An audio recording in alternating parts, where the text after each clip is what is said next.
Hi, boys and girls. I'm Miss Rhonda, and I'm going to share with you a story about Dumbo, a little elephant that has a big heart and even bigger ears, and how he uses his ears to fly him to his wildest dreams. So, page 1. It was early morning at the circus. Hopeful mothers looked up as storks flew overhead. Each stork carried a tiny bundle that held a baby animal. Mrs. Jumbo sighed as she watched the happy mothers cuddling their babies. Oh dear, I did so hope there would be a bundle for me, she thought. Mm-hmm. Mm-hmm. Cuddle with babies. Oh, look at Mr. Stork. He's getting ready to do some special things. A stork flew into Mrs. Jumbo's railway car and dropped a large bundle. Inside was a baby elephant. Jumbo Jr. is what Mrs. Jumbo named him. Look at him, cried the other elephants excitedly.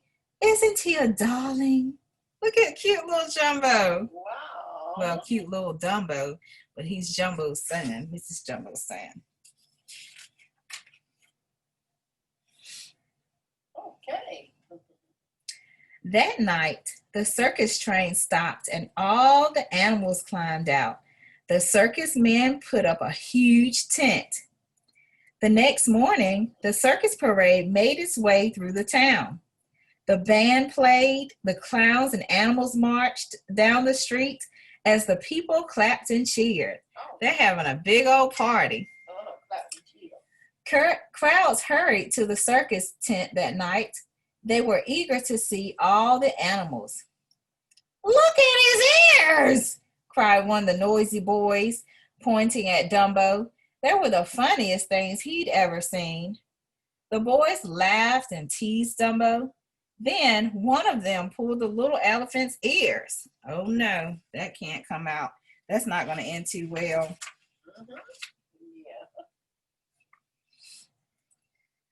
Uh-oh, let's see what happens next. Mrs. Jumbo trumpeted with anger when she raised a hail of bay to throw at the naughty boys. They ran away in terror. Down, down, cried the ringmaster, cracking his whip.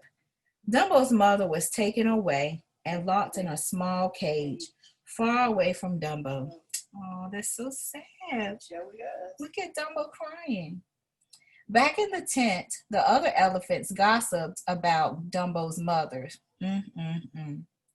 I think she went a bit too far, one said. It's all the fault of, and they pointed at Dumbo, then turned their backs to him. He's already feeling sad. Yeah. Nearby, a mouse called Timothy was watching the whole thing. He felt sorry for the little elephant. All we've got to do is build you an act, Timothy told Dumbo. Make you a star. Just then, they heard the ringmaster talking in his tent. Hey, I've got an idea, he said. He was saying, an enormous pyramid of pharadams. Now comes the climax. So as soon as the ringmaster was asleep, Timothy crept into his tent. He scampered up the ringmaster's ear and said, Who is your climax? The little elephant with the big ears, Dumbo. Dumbo, mumbled the ringmaster. Dumbo. Oh, he's in his dreams now. Let's see what happens with Dumbo. The next morning, the ringmaster tried out his new idea. He had all the elephants balanced carefully on top of one another, and Dumbo was to be the very top elephant, the star. But when Dumbo ran to jump onto the top elephant, oh no, the elephants crashed to the ground and the whole circus tent fell down around them. Bump, bump, bump. Now the elephants were angrier than ever with Dumbo, but the ringmaster had another idea. Dumbo could become a clown. So Dumbo was dressed like a baby and put at the very top of a burning building. The other clowns pretended to be firefighters. They sprayed Dumbo with water and held a hoop for him to jump into. Poor Dumbo was terrified as he jumped. Down, down he dropped until he fell into the loop. Wow. Until the hoop, excuse me. This is exciting in the morning. Down, down until he fell into the hoop. Into a tub of sticky goo. Ew, look at that. The audience cheered and roared with laughter when Dumbo landed in the goo, but Dumbo was not happy at all. We're going over to see your mother, said Timothy to cheer up Dumbo. Dumbo and his mother were overjoyed to see each other. Mrs. Jumbo put her trunk through the bars of her cage and cuddled her son, singing a lullaby. But all too soon it was time for Dumbo to go. Sadly, he fell asleep and dreamed and dreamed. He didn't want to leave his mom. Wow.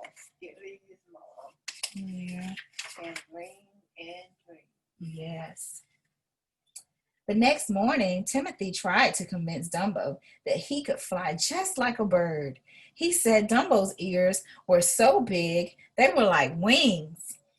Dumbo wasn't so sure, but he trusted Timothy.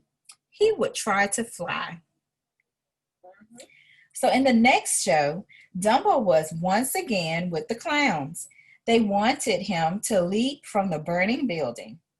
But this time, Timothy had given a bird feather to Dumbo.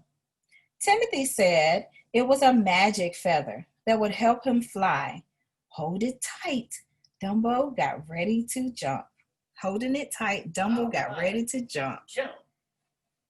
Oh, wow.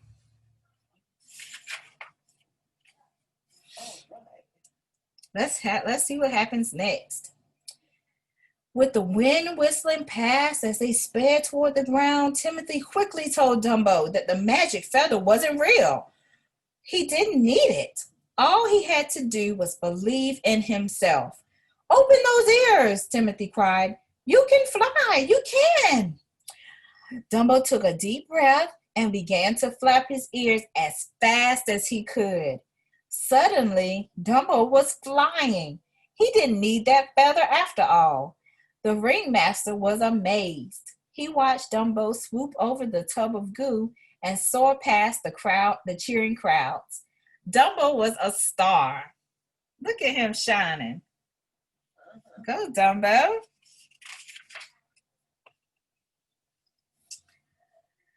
Before long, Dumbo was famous all around the world, just as Timothy had said he would be.